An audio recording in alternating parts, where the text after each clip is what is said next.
liyudhhirahu 'alad dini kullih wa kafa billahi syahida. Asyhadu an la ilaha illallah wahdahu la syarikalah wa asyhadu anna Muhammadan abduhu wa rasuluh. Amma ba'du. Faqala Rasulullah sallallahu alaihi wasallam, inna khayra dinikum aisaruhu wa inna khayra dinikum aisaruhu. Hadirin ikhwatu iman rahimakumullah. Insyaallah kita akan meneruskan kajian tafsir Ibnu Katsir di bahasan tentang beberapa hadis yang ada kaitannya dengan kemudahan, taisir atau al-yusru. Kalau dihitung lumayan ada beberapa hadis ya, tapi intinya sama. Sedikit kita bacakan dulu ya, tentang hadis-hadis yang membahas tentang kemudahan dalam agama Islam. Pertama diriwayatkan oleh Imam Ahmad, kemudian Imam Ahmad juga, kemudian Imam Ahmad, Sahih Bukhari, Muslim dan lain sebagainya. Kita bacakan ya satu hadis yang ada paling atas. Silakan. Bismillahirrahmanirrahim. Qala al-musannif rahimahullahu ta'ala, nafa'ani Allah wa iyyakum bihi wa bi'ulumihi fid darain amin. Qala al-imam Ahmad haddatsana Abu Salamah al-Khuzai haddatsana Ibnu Hilal an Humaid ibn Hilal al-Adawi an Abi Qatadah anil a'rabi alladhi sami'a an-nabiy sallallahu alaihi wasallam yaqulu inna khayra dinikum aisaruhu Ini hadis riwayat Imam Ahmad dari seorang Arab gunung, A'rabi. Al-A'rabi itu seorang Arab gunung, dan kebiasaan para sahabat itu kalau ada orang Arab gunung bertanya ke Nabi itu jadi ilmu ya. Karena pertanyaan orang gunung atau Arab gunung itu polos, betul-betul ingin ilmu ya, bukan ingin ngetes Nabi, bukan juga ingin yang lainnya, tapi orang-orang Arab gunung itu betul-betul dia bertanya ingin ilmu. Itu kelebihan orang-orang Arab gunung. Maka kebiasaan para sahabat kalau ada orang Arab gunung selalu diperhatikan pertanyaan-pertanyaan yang disodorkan oleh mereka itu murni ya, ketidaktahuan mereka, sehingga sahabat pun mendapatkan ilmu dari pertanyaan Arabi, orang Arab gunung ini. Kalau di sini langsung saja di sini bahwa ada yang seorang Arab gunung mendengar Nabi bersabda, inna khayra dinikum aisaruhu. Sesungguhnya agama kalian yang terbaik, yang sebaik-baik agama kalian itu adalah aisaruhu, yang paling mudah.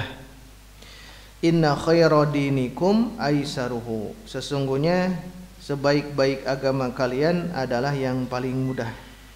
Nah, Imam Ibnu Katsir menyodorkan hadis ini terkait dengan pembahasan di ayat yang lalu. Yuridullahu bikumul yusra wa la yuridu bikumul usra. Nah, itu terkait dengan penggalan ayat tersebut bahwa Allah menginginkan kebaikan. Nah, ternyata banyak hadis yang membicarakan tentang itu, maka beliau langsung sodorkan. Kalau melihat hadis berikutnya memang intinya sama ya. Intinya sama, bahwa ini intinya Islam itu agama yang mudah. Coba perhatikan kalau kita introspeksi diri di kewajiban siam di bulan Ramadan. Kemarin dijelaskan bahwa itu adalah wajib, kewajiban. Faman syahida minkumus syahra falyasumhu. Kalau kita sudah melihat hilal, maka saumlah. Ini jadi kewajiban kalau kita sedang mukim, kalau kita sedang sehat. Tetapi nanti ada rukhsah. Kalau tadi azimah ya, siapapun orangnya ketika sudah balik, kemudian sudah melihat hilal bahwa besok itu bulan Ramadan, itu wajib seluruh kaum muslimin yang mendapatkan taklif. Mendapatkan taklif sering disebut dalam ilmu usul fikih namanya mukallaf. Jadi kita itu sebagai mukallaf. Kalau Allah sebagai mukallif yang memberikan beban ibadah. Kalau kita namanya mukallaf. Nah, kita kan sebagai mukallaf diberikan beban untuk siam. Tetapi aisaruhu yang mudah di sini atau al-yusru di sini adalah bahwa kalau kita sedang sakit boleh iftar. Kalau kita sedang safar boleh iftar. Ini menunjukkan ada rukhsah. Tadi azimah, sekarang rukhsah. Ada istilah rukhsah itu kalau azimah. Awalnya sehat, tapi kemudian dia sakit, tidak bisa siam, maka dia ada rukhsah. Jadi harus ada azimah dulu kalau istilah rukhsah. Kita sholat mampu sambil berdiri, karena kita sakit maka tidak bisa berdiri, bisanya duduk. Yang tadinya azimah berubah jadi rukhsah. Ini keringanan. Seluruh agama atau seluruh syariat agama Islam itu sesungguhnya ada keringanan-keringanan. Tidak ada yang tidak ada keringanan. Perintah-perintah itu dalam ajaran kita itu semuanya ada keringanan. Contoh saja zakatul fitri itu wajib. Setiap jiwa wajib untuk keluar zakatul fitri. Itu jadi kewajiban. Nah, tetapi ada rukhsah nantinya. Bagi yang tidak mampu mengeluarkan zakatul fitri, ada keringanan. Maka dia tidak wajib zakat fitri kalau dia tidak mampu. Dia miskin, apalagi fakir. Dia miskin, tidak ada kewajiban zakat itu. Karena dia tidak ada yang bisa dikeluarkan zakat fitrinya. Bahkan Islam bisa menjadikan yang tadinya dia muzaki harus memberikan zakatul fitri berubah statusnya jadi mustahik. Nah, itu kan rukhsah. Rukhsah, semua ajaran itu rukhsah, tetapi kita mesti memaksimalkan. Memang di ayat Al-Baqarah ayat terakhir la yukallifullahu nafsan illa wus'aha, sekemampuan kita. Sekemampuan kita, tetapi harus kita yakini bahwa ini maksimalkan dulu. Kalau sudah maksimal, sudah optimal, maka berubahlah tadinya azimah menjadi rukhsah. Nah, ini Islam ingin menjadikan ini. Makanya kalau kita tidak kuat saum, sudah saja buka. Tidak kuat saum kita, sudah saya buka. Apakah nanti ranahnya di mukallaf qadha atau ranahnya di mukallaf fidyah, begitu saja, sederhana ya dalam siam ini. Kalau mukallaf qadha pernah kita jelaskan, maridon 1, ala safarin 2, kemudian haid tuh masuk ke mukallaf qadha, dia mesti qadha. Ada 4 ya. Yang terakhir 1 dia sakit, 2 safar, 3 haid, nah 4 nifas. Jadi kalau 4 orang ini dia punya tanggung jawab ketika tidak bisa siam maka qadha, fa'iddatun min ayyamin ukhra. Kan perempuan yang haid itu haram, bukan lagi sebaiknya tidak saum, justru haram saum. Nifas haram saum. Kalau yang 2 sebelumnya itu sebetulnya tergantung ya. Kalau nanti dia sakitnya membahayakan tidak? Tidak, bisa diteruskan, teruskan. Ini safarnya bahaya tidak? Oh tidak, tergantung kemarin ya 5 madhab, 5 pendapat. Nanti di dipelajari kembali, memang kuncinya di situ ya. Kuncinya di situ. Jadi kalau dia di ranahnya qadha, ya diqadha saja. Tidak boleh masuk ke fidyah. Kalau fidyah itu yang yutikun. Yutikun, maksud yutikun dia mampu tapi ada yang bisa membahayakan yang lain. Kalau sedang hamil, dia memang mampu tapi punya janin. Yang kedua, misal dia sedang menyusui, dia mampu untuk siam, tapi nanti kadar ASI-nya tidak berkualitas. Ini yang dimaksud dengan yutikun. Orang tua tergantung, kalau orang tua yang sudah lansia, dia kuat siam, ya tetap azimah ya. Azimah dia. Ada kewajiban siam. Tapi kalau orang tua yang lansia ini memang sudah tidak kuat, maka orang ini masuk ke ranahnya fidyah.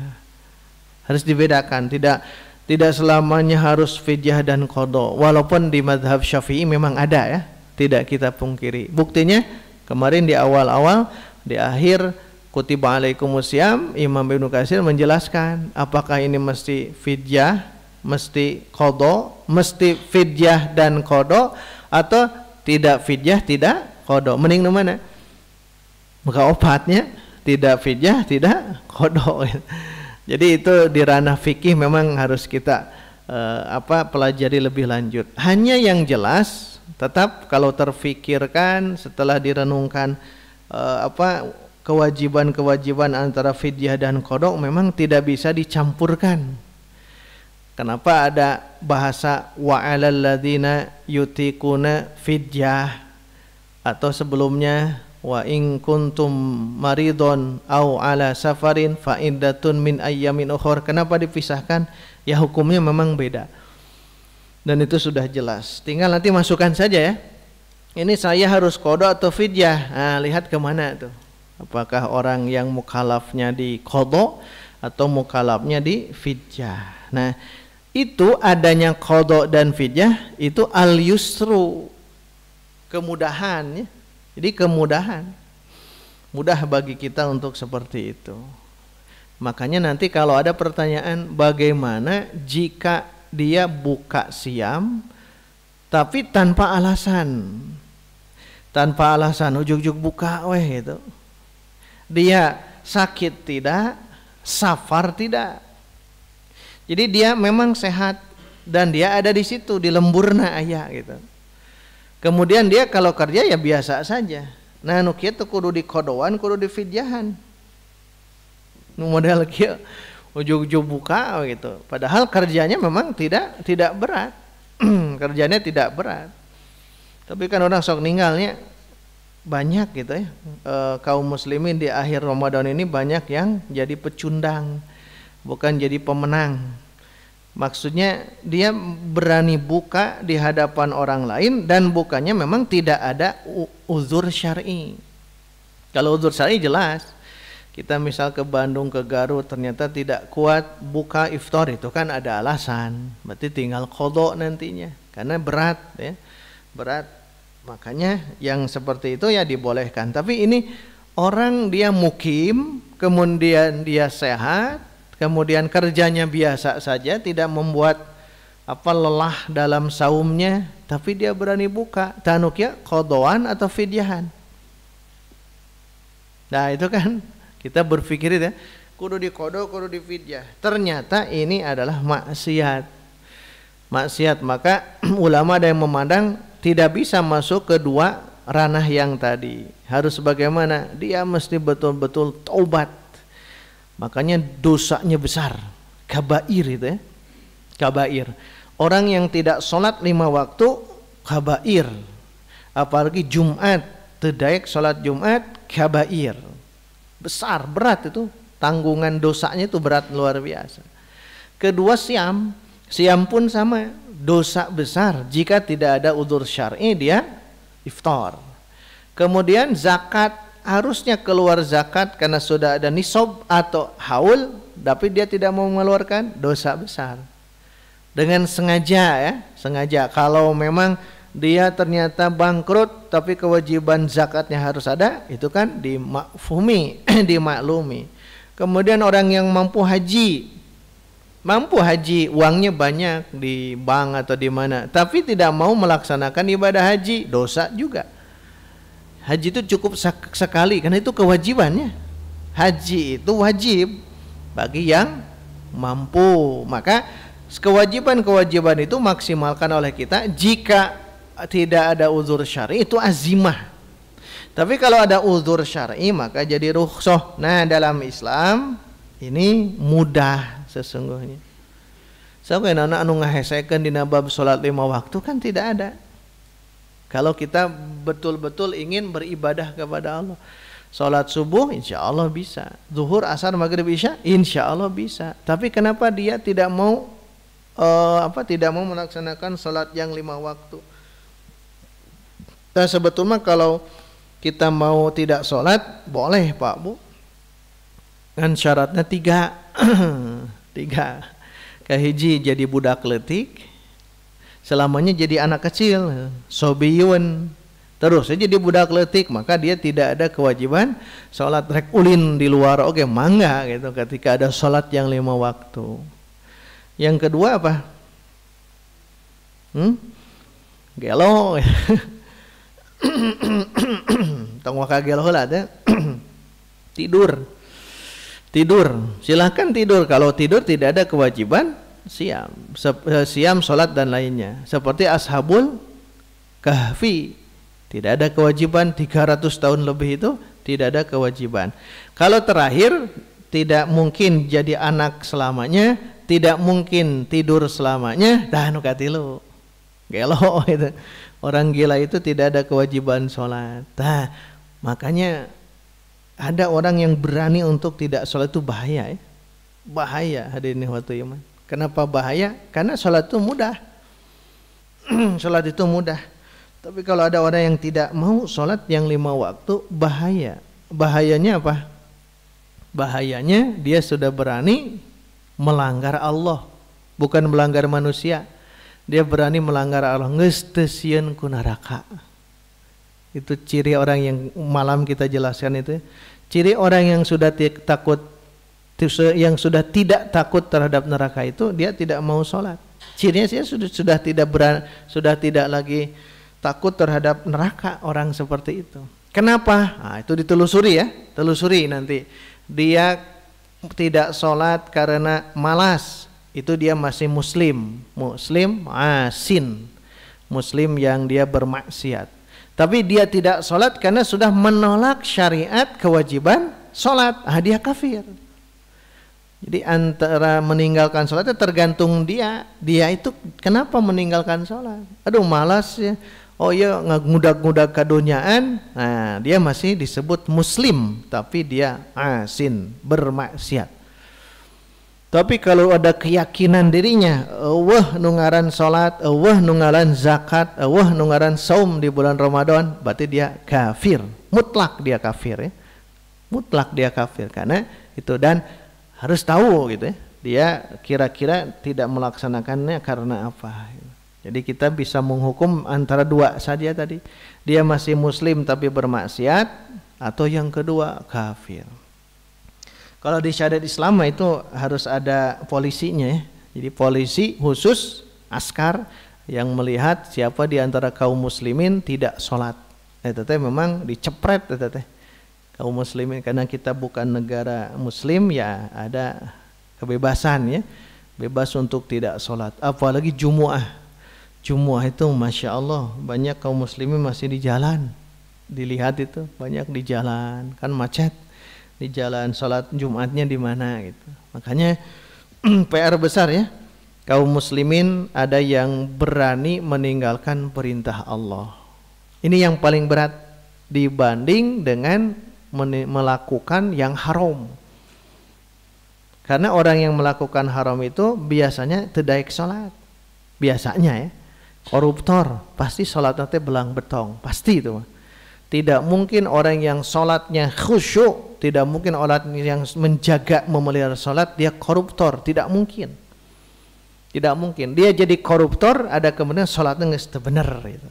Jadi karena barometer sholat itu.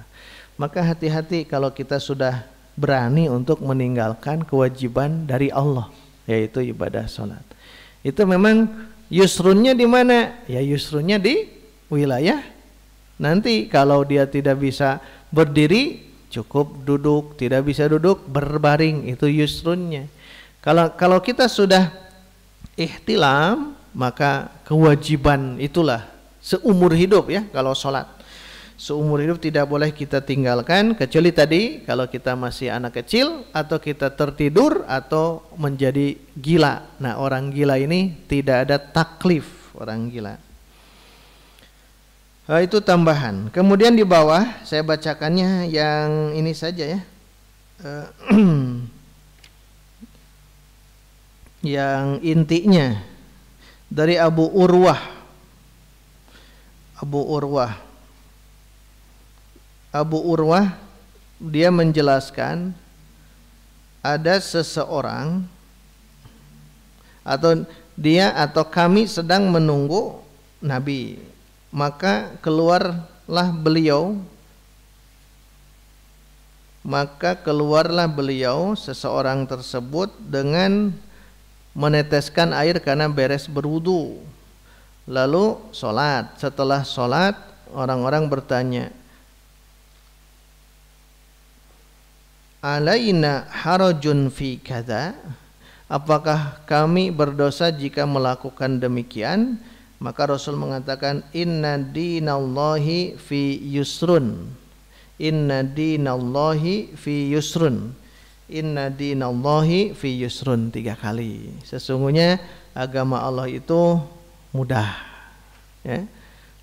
Yuridullahu bikumul yusra, itu agama itu mudah.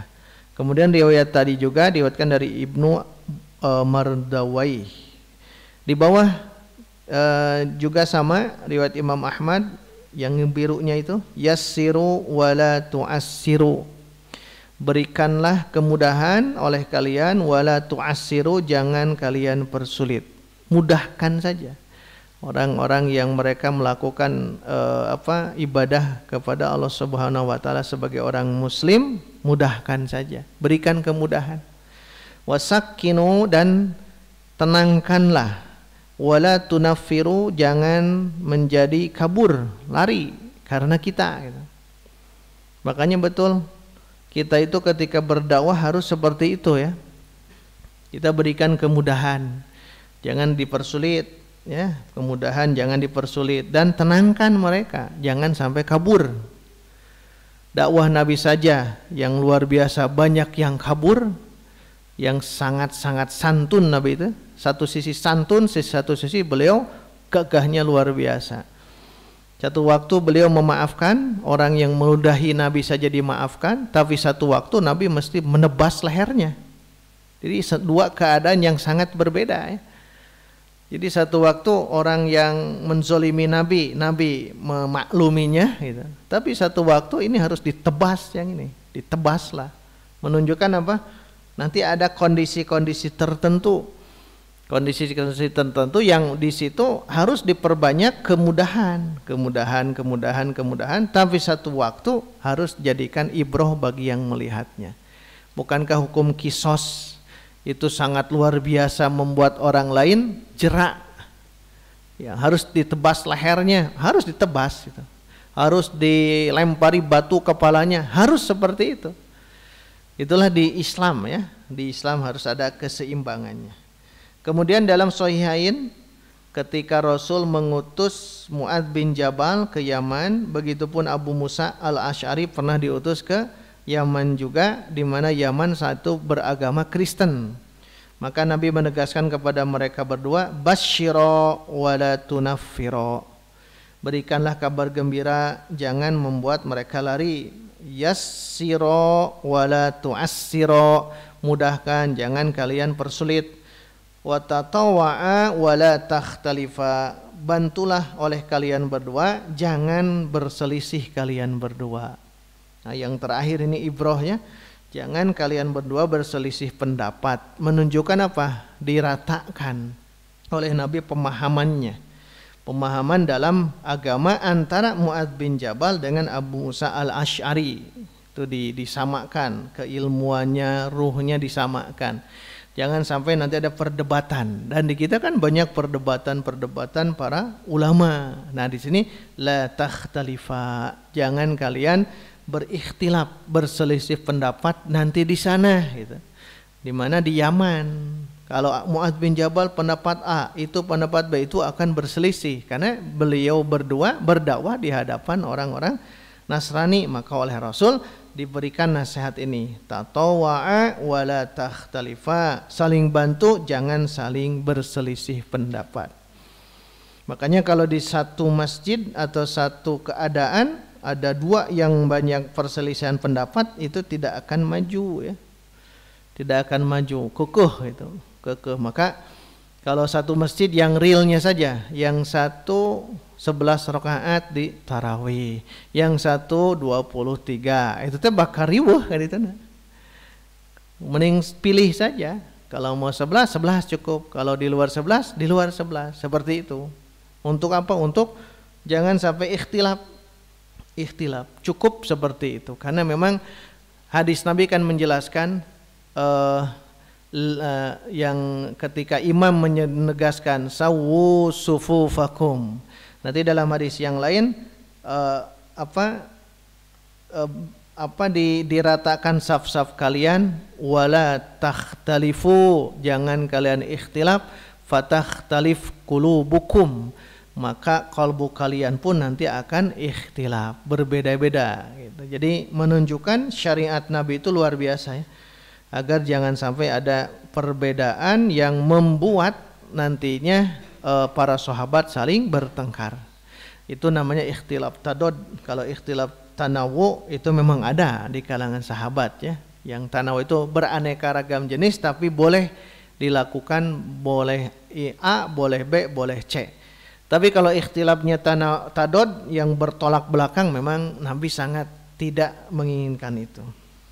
Termasuk Masjid Diror. Kenapa dihancurkan oleh Nabi di Madinah? Karena itu masjid yang akan menyaingi masjid di saat itu, termasuk Masjid Nabawi. Maka Masjid Diror yang itu dihancurkan karena di situ bukan dibangun ketakwaan, tapi justru dibangun permusuhan.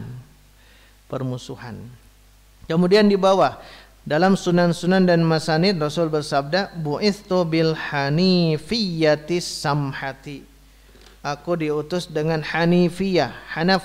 Jadi dalam keadaan cenderung dalam kebaikan yang benar, dan samhah, toleran.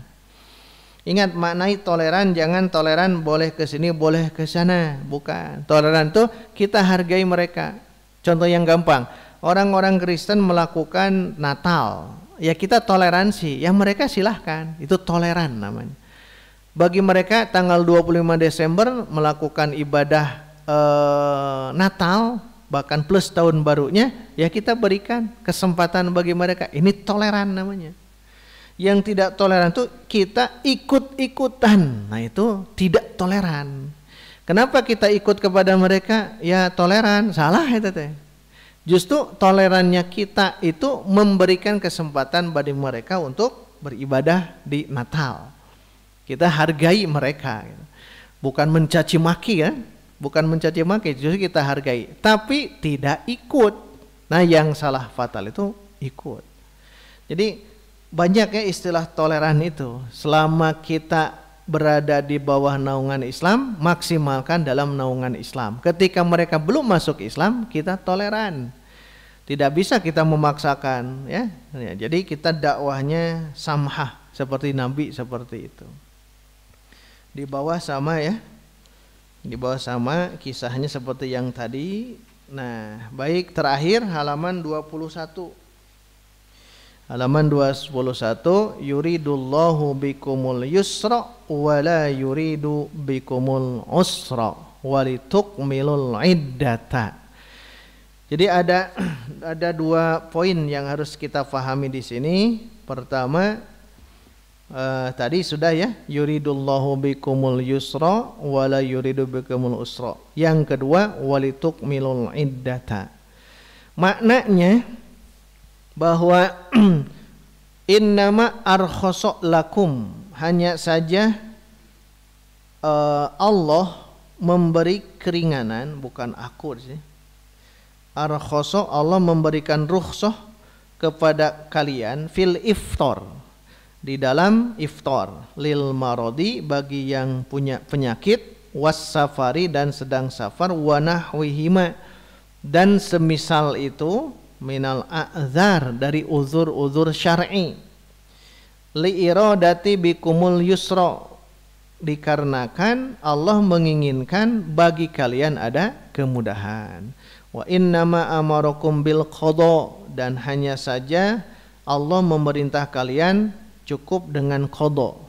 Litukmilu iddata syahrikum, agar kalian menyempurnakan bilangan Ramadan kalian. Maksudnya apa? Walitukmilul iddah teh supaya genap 1 tahun. Kalau batal dari 1 bulan, genap 1 bulannya. Kalau batal dia dalam 1 bulan itu 5 hari, walitukmilul iddah tuh sempurnakan yang 5 hari di bulan yang lainnya, jadi genap gitu, pas 1 bulan. Itu yang dimaksud walitukmilul iddata. Beres di situ gejlikeun ka handap tuh. Beres itu walitukabbirullaha ala ma hadakum, maka hendaklah kalian takbir, takbiran dia itu. Maka hendaklah kalian mengagungkan Allah. Maksudnya walitazkurullaha indan qidai ibadatikum, dan hendaklah kalian zikrullah, ingat kepada Allah, inda, ketika inqidha, beres, ibadatikum, ibadah kalian. Setelah beres saum, maka agungkan Allah. Agungkan Allah. Setelah beres itu agungkan Allah. Ya, yang di Id itu kan Allahu Akbar, Allahu Akbar. Nanti ada syariat syiar dari Nabi. Itu nanti di akhir ya kita bahas tentang THR. THR untuk Ramadan itu memang itu. Jadi kita harus memahami tentang Idul Fitri. Idul Fitri itu harus mengagungkan. Nah, di sini dijelaskan ada 4 dalil yang mirip dengan yang tadi.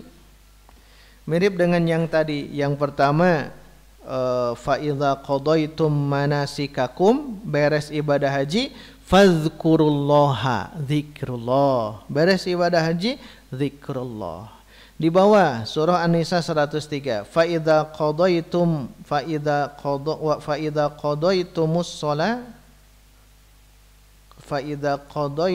shalah fadzkurullah.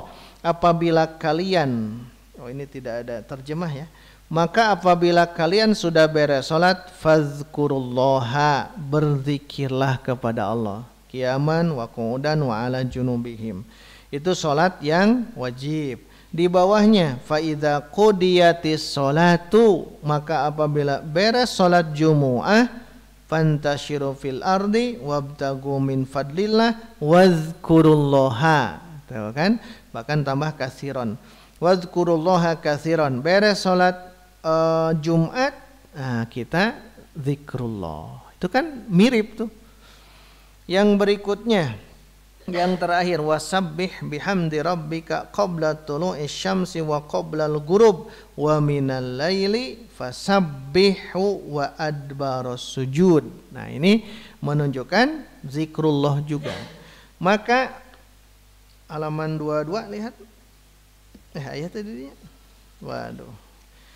Ada ini. Maka di halaman berikutnya, walihada, kata Imam Ibnu Katsir, nanti kita printkan ya besok, ayat yang baru besok, wa idza sa'alaka ibadi. Walihada, kata Ibnu Katsir, oleh sebab itulah ja'ati sunnatu, terdapat sunnah Nabi, bistihbabit tasbih wa tahmid wa takbir, dianjurkan untuk bertasbih subhanallah, wa tahmid alhamdulillah, wa takbir Allahu akbar. Kapan? Ba'das sholawatil maktubah, setelah salat wajib. Kan bertasbih subhanallah, alhamdulillah, Allahu akbar masing-masing 33 kali. Ini kan ada anjurannya, beres salat bertakbir. Beres salat bertakbir. Maka Ibnu Abbas di sini jelaskan, menegaskan ma kunna na'rifu apa inqidha as-salati Rasulillah sallallahu alaihi wasallam illa bitakbir, kata Ibnu Abbas. Kami tidak mengetahui selesai salat Rasulullah kecuali beliau bertakbir. Beres salat wajib takbir, beres salat Jumat takbir, zikir, beres juga tadi takbir, beres siam. Jadi kalau dilihat seperti itu, kata Ibnu Katsir, walihadza akhadha katsirun minal ulama. Oleh sebab itulah mayoritas ulama mengambil masyru'iyyat takbir, disyariatkannya takbir fi Idul Fitri, waktu hari raya Idul Fitri. Jadi ketika hari raya Idul Fitri disyariatkan takbir.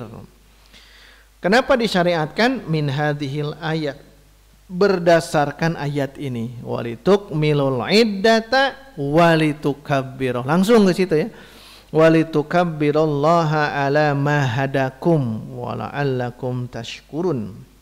Jadi Imam Ibnu Katsir beristinbat hukum dengan ada kalimat walitukabbirullah dan hendaklah mengagungkan Allah setelah siam. Ini jadi dalil disyariatkannya takbir.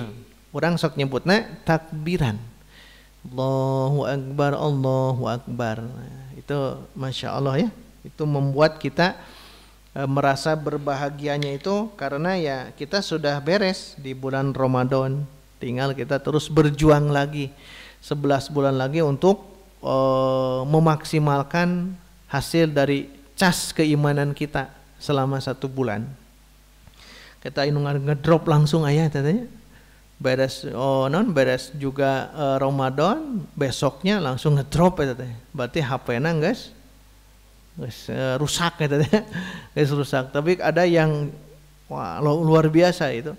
Ini bagus ketika dicas 1 bulan, kuat untuk 12 bulan. Wah, ini yang hebat yang itu ya. Dan itu ternyata kata kuncinya adalah imanan wahtisaban. Kuncinya ketika masuk Ramadan itu dia imanan wahtisaban. Tapi ingat, dalam perjalanan memang tidak seindah yang kita bayangkan ya. Kadang fluktuatif, kadang naik, kadang turun. Tapi kalau lihat yang disebutkan dalam hadis-hadis, memang orang yang gagal dalam Ramadan itu baik siam atau qiyam ya karena dia tidak beriman kepada Allah dan tidak berharap pahala Allah. Karena dia itu tidak bisa memaksimalkan ibadah siam, qiyam dan lain sebagainya. Kita buktikan saja, ikhwatul iman, kesini kan kalau saum misal kuat, kalau qiyam atau tarawih kan semakin hari semakin tidak ada ya. Apalagi nanti malam 27 itu orang-orang di Arab sana itu Masya Allah itu tumplek masjid tuh, luber keluar gitu jamaahnya, semuanya itu bermabit.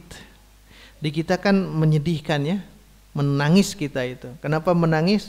Karena jamaah sudah ngelai, sudah sangat-sangat lelah.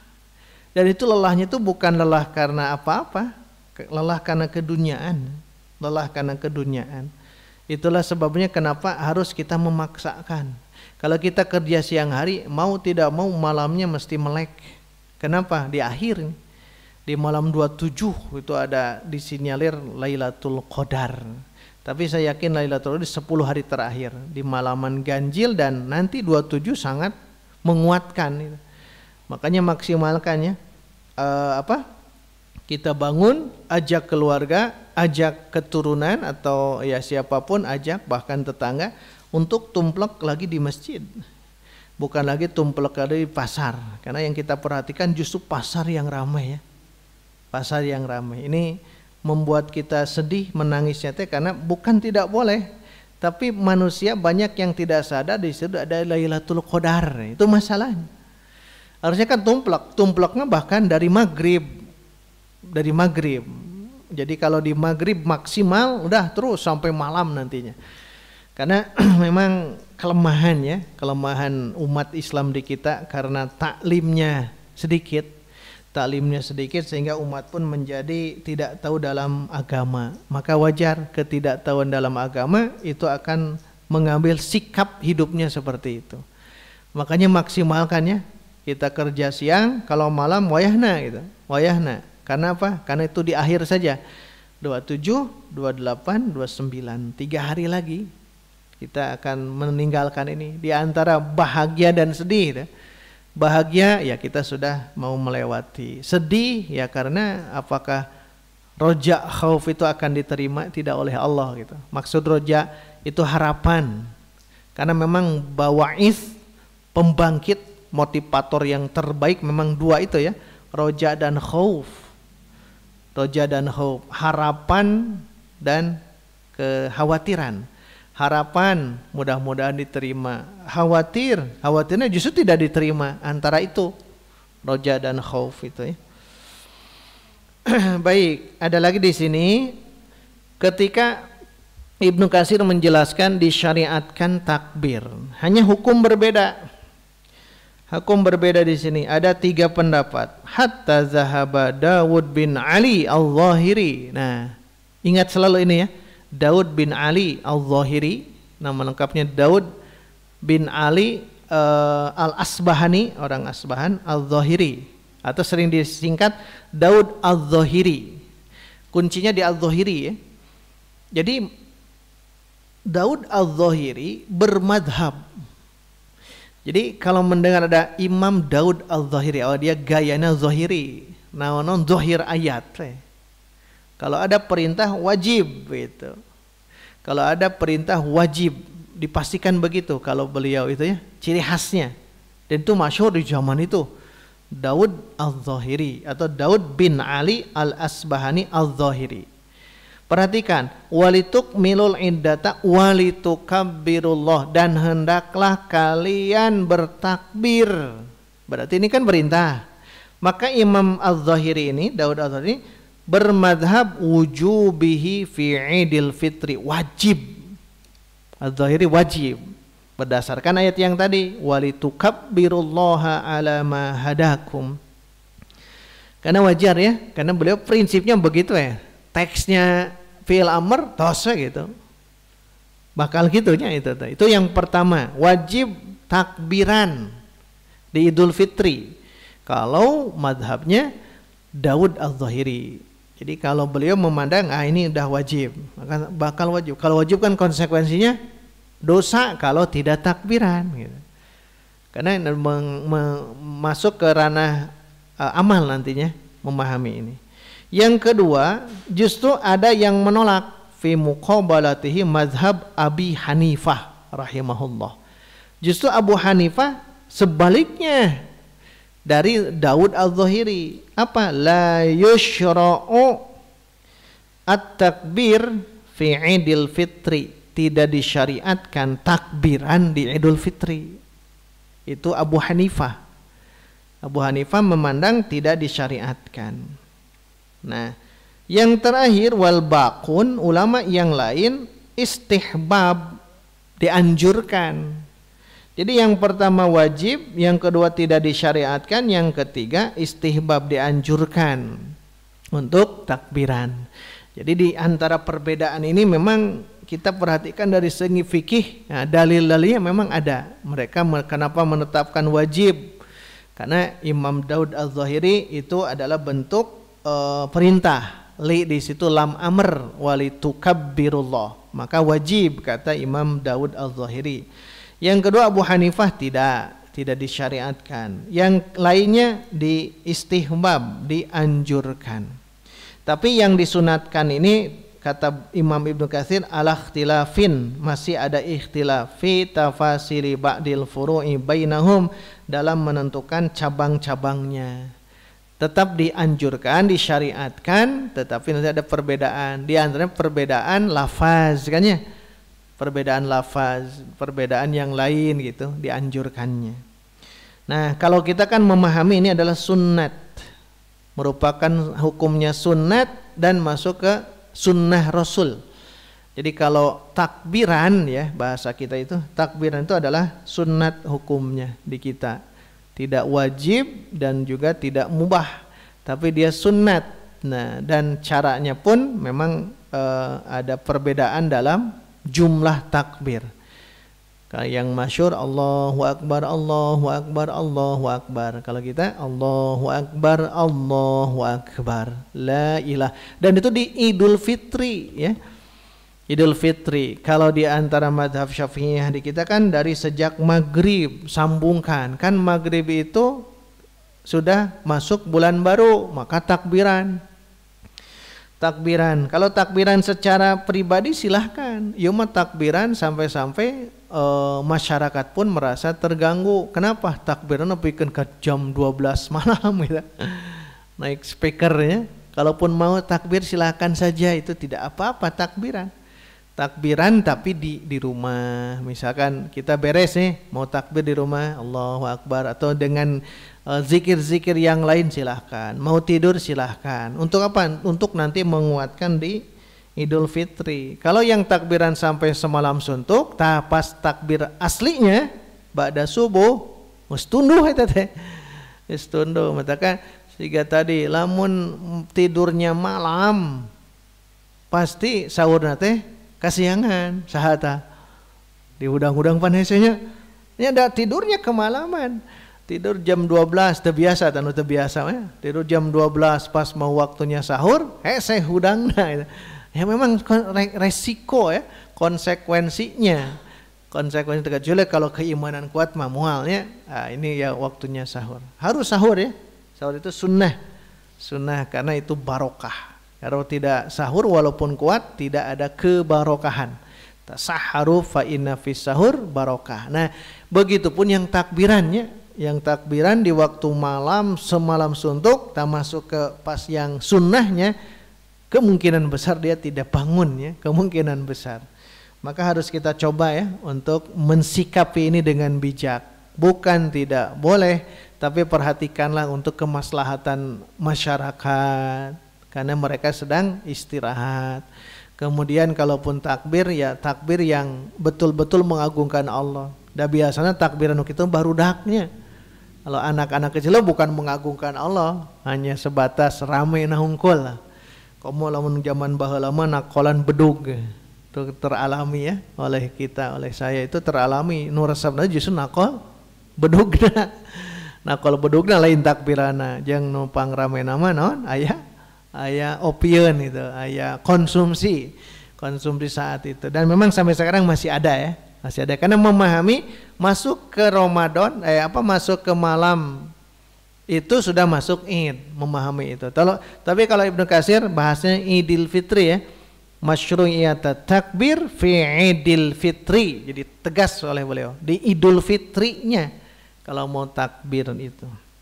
Tapi tadi perbedaan pendapat ada. Terakhir, wala'allakum tashkurun. Halaman yang tadi ya 22. Wala'allakum tashkurun, agar kalian bersyukur. Nah, lihat Ibnu Katsir agak beda memahami ini dan lumayan sedikit panjang.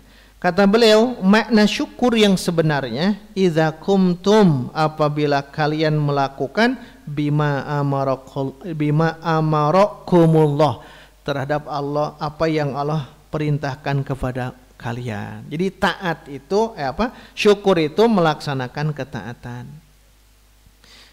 Min ta'atihi biadai faraidihi, dengan cara taat kepada Allah melakukan kewajiban-kewajibannya. Jadi makna wala'allakum tashkurun itu kita melaksanakan perintah kewajiban Allah ke kita. Kita lakukan itu tashkurun. Itu yang pertama. Amarakumullah, Allah merintahkan kalian, merupakan ketaatan. Yang kedua, watarki maharimihi, meninggalkan yang haram. Itulah alakum tashkurun. Meninggalkan yang haram, wa hifdhi hududihi, dan menjaga batasan-batasannya. Kalau kita melakukan dua ini, satu melaksanakan ketaat perintah Allah, dua menjauhi larangan Allah, maka fala'allakum an takunu minasyakirina bidzalika, maka semoga saja kalian menjadi orang-orang yang bersyukur atas itu semua. Kenapa orang bersyukur itu tadi? Dia kenapa bersyukur? Bisa melaksanakan kewajiban di antara siam, qiyam dan lainnya. Bisa meninggalkan yang haram, misalkan melakukan kemaksiatan di bulan Ramadan. Nah, wala'allakum tashkurun, seperti itu. Hari ini waktu iman, demikianlah ayat 185 yang bisa kita bacakan dalam tafsir Ibnu Katsir. Insya Allah tinggal 2 atau 3 ayat ya. Yang ayat nanti 186, besok kita masuk ke bab berdoa. Karena Allah itu qarib ya. Kita harus memaksimalkan doa karena Allah itu dekat. Wa idza sa'alaka ibadi anni. Itu 186, 187 itu yang panjang.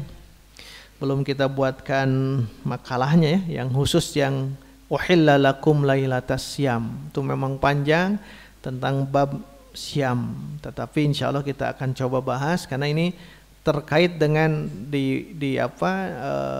dihalalkan waktu malam, makan, minum dan hubungan suami istri.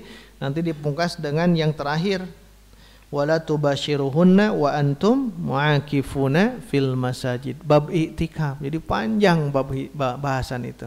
Terakhir ending daripada siam, wala ta'kulu amwalakum bainakum bil batil. Itu kesimpulan siam itu. Jadi kesimpulan siam itu adalah dia menahan diri dari barang yang haram. Nah, kalau beres siam saum Ramadan, maka sesungguhnya belum selesai, belum usai saum kita itu. Karena dipungkas dengan bab tentang memakan barang yang harta yang haram. Itu tidak boleh karena itu merupakan perbuatan yang zalim. Insyaallah ya, kita teruskan di pertemuan besok ayat 186 tentang bab doa. Insyaallah nanti kita buatkan makalah, nanti bisa difotokopi. Kalau di print bisa aja di print ya, biar berwarnanya merah-merah itu berwarna. Nanti kita akan coba. Tapi kalaupun tidak bisa ya nanti ada panitia yang akan memfotokopikan makalah atau tafsir Ibnu Katsir. Aqulu qouli hadza wa astaghfirullah li wa lakum walhamdulillahirabbil alamin. Wassalamualaikum warahmatullahi wabarakatuh.